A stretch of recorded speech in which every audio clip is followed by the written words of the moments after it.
The book of Acts, chapter 1, verse 23 through chapter 2, verse 21. So they nominated two men, Joseph called Barsabbas, also known as Justus, and Matthias. Then they prayed, Lord, you know everyone's heart. Show us which of these two you have chosen to take over this apostolic ministry, which Judas left to go where he belongs. Then they cast lots, and the lot fell to Matthias, so he was added to the 11 apostles. The Holy Spirit comes at Pentecost. When the day of Pentecost came, they were all together in one place.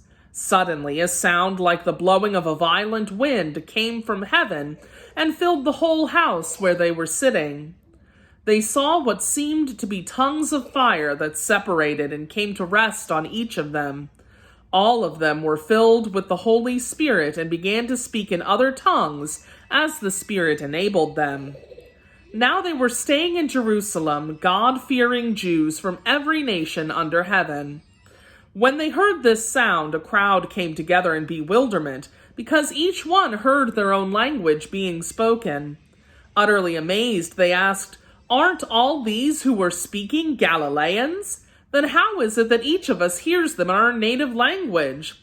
Parthians, Medes, and Elamites, residents of Mesopotamia, Judea and Cappadocia, Pontus and Asia, Phrygia and Pamphylia, Egypt and the parts of Libya near Cyrene, visitors from Rome, both Jews and converts to Judaism, Cretans and Arabs, we hear them declaring the wonders of God in our own tongues."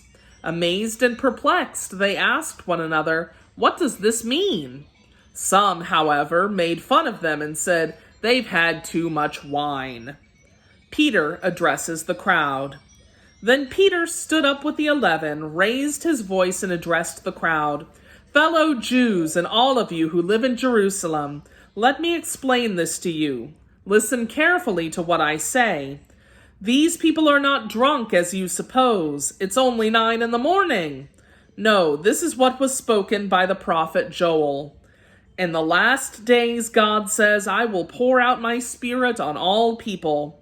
Your sons and daughters will prophesy. Your young men will see visions. Your old men will dream dreams.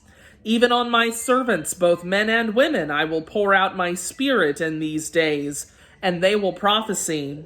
I will show wonders in the heavens above and signs on the earth below, blood and fire and billows of smoke.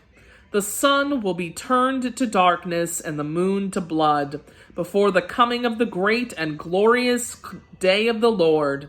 And everyone who calls on the name of the Lord will be saved." The word of the Lord.